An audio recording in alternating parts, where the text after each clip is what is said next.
Welcome to Beyond Time. This is a place where the past comes alive, where forgotten worlds still speak, and where every story holds a spark of something eternal. If you love discovering the hidden stories of history, subscribe now and explore the world beyond time with us. Long before Chanel, Dior, or Gucci, there was Egypt, a land where fragrance wasn't just fashion, it was divine. Perfume, to the ancient Egyptians, was a sacred language. It spoke to gods, kings, and lovers alike. A drop of scent could open the gates of temples or win the heart of a queen. But here's the twist. Ancient Egyptian perfume wasn't always beautiful in the way you'd imagine. Behind the luxurious aroma of lotus and myrrh, there were ingredients that might make your stomach turn. Because to the Egyptians, a powerful perfume wasn't just about smelling nice. It was about power, eternity, and the afterlife. Picture this: priests crushing rare resins beneath the golden light of dawn, mixing them with fat, wine, and honey in stone basins. The air thick with incense, the Nile shimmering nearby. That was the beginning of the Egyptian art of scent, equal parts chemistry, magic, and devotion. They believed perfume came directly from the gods. The sun god Ra was said to sweat the first fragrance into being, and when mortals wore perfume, they weren't just adorning themselves, they were borrowing a piece of divine essence. Now, let's talk about what they actually used. Perfume in ancient Egypt was made from animal fat, plant oils, resins, and sometimes some really weird stuff. The fat acted as the base. Think of it as their version of alcohol or carrier oil. Goose fat, ox fat, or even crocodile fat could be used, depending on what was available. It sounds strange, but it worked. These fats trapped scent and made it last longer, especially in the blazing desert heat. Then came the good stuff: myrrh, frankincense, cinnamon, cardamom, lotus, blue water lily, and cedarwood. Some of these ingredients came from far away, traded across deserts and seas. Frankincense, for example, was imported from Arabia and East Africa. But here's where things get weird. Some recipes included animal secretions, like musk from civet cats, or even ingredients from turtles and fish. In one ancient recipe found on temple walls, a divine perfume called kaifi used up to 16 ingredients, including raisins, honey, wine, and burned herbs mixed with fat. They didn't just wear perfume. They burned it, drank it in rituals, and even used it in medicine. Kaifi, for example, was said to heal the lungs, drive away bad dreams, and purify the soul. Creating perfume wasn't simple. It was an art that demanded patience and a touch of danger. The process began with grinding and crushing. Perfume makers, often women, used polished stone mortars to grind roots, flowers, and bark until they became fine powder. Then they slowly blended it with warm fat or oil, stirring for hours until the aroma fused completely. Next came heating. Clay pots were placed over coals to thicken the mixture, carefully watched to avoid burning the ingredients, because once the scent was ruined, it was gone forever. The liquid was then poured into alabaster jars, sealed with beeswax, and buried in cool sand for months. This allowed the perfume to age and mature, like fine wine, and the result: a scent that could last for years, even centuries. Some tombs opened thousands of years later still carried a faint sweetness in the air, the ghost of Egyptian perfume lingering through time. No discussion about Egyptian perfume is complete without mentioning the queens, especially Cleopatra. She didn't just wear perfume, she weaponized it. According to ancient historians, Cleopatra's palace was filled with scents. Rose, cinnamon, and lotus filled every hall. When she sailed to meet Mark Antony, she supposedly soaked the sails of her ship in perfume, so the wind itself would carry her fragrance before she arrived.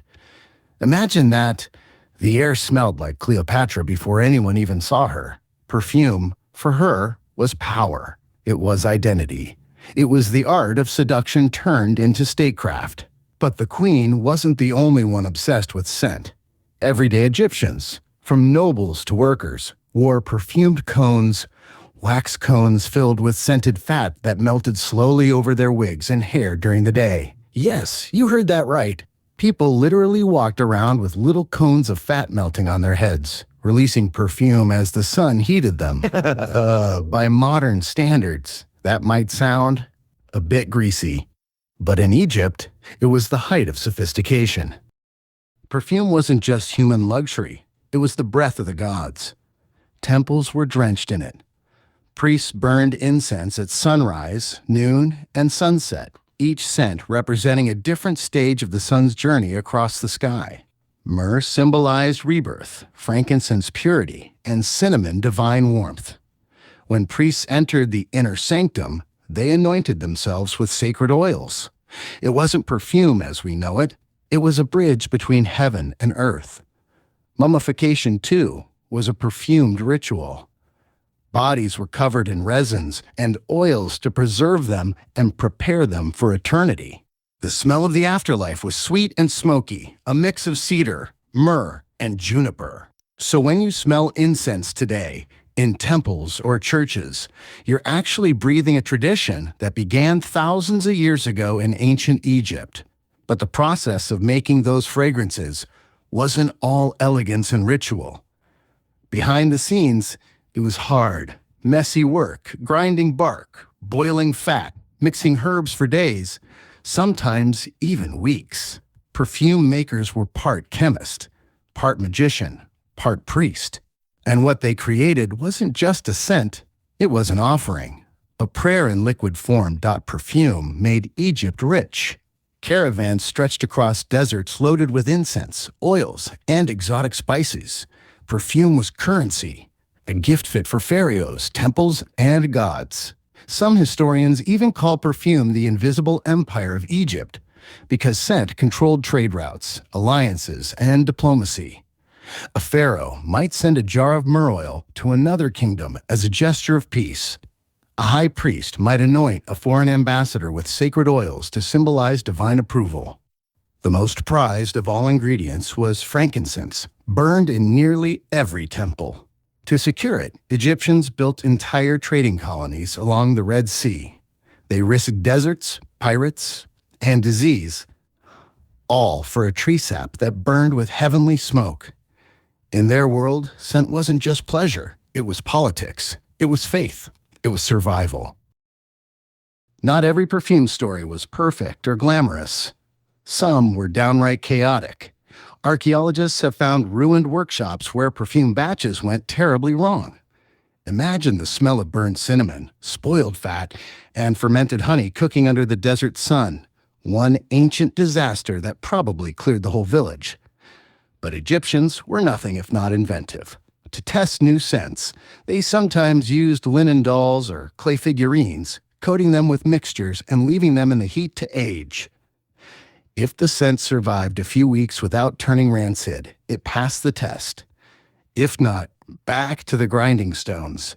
They even discovered early versions of solid perfume, thick bombs pressed into molds shaped like flowers, gods, or scarabs.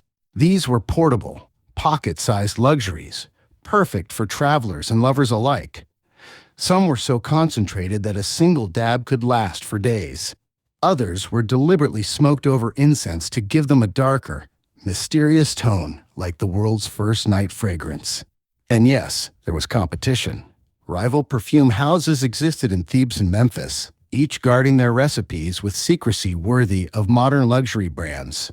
Apprentices took oaths never to reveal a formula or risk curses, said to make their noses fall off. Ancient non-disclosure agreements with divine consequences. Here's the fun twist.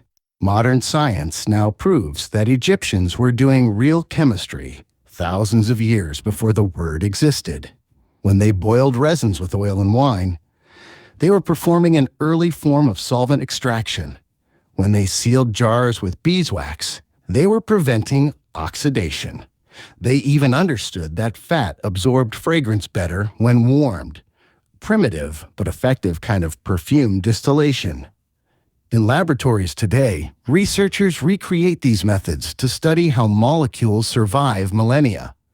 Some compounds extracted from ancient jars still smell faintly sweet, traces of cinnamon, balsam, and lotus trapped in time. And beyond the labs, Egypt's perfume legacy lives on. Towns like Elminya and Luxor still produce oils using traditional techniques passed down for generations.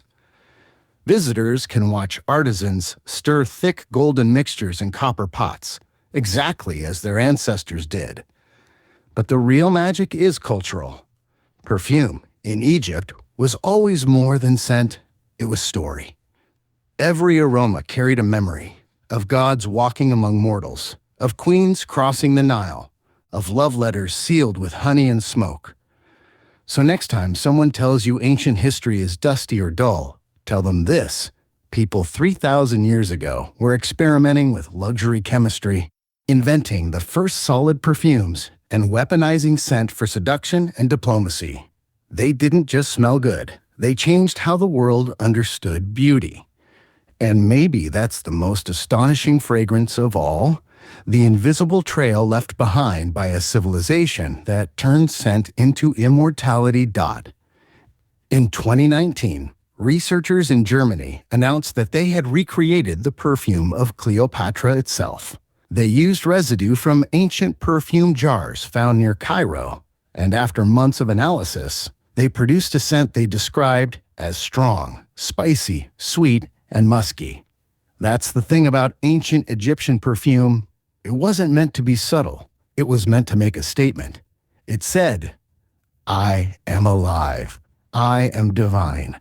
I am part of something eternal." And in a way, they were right.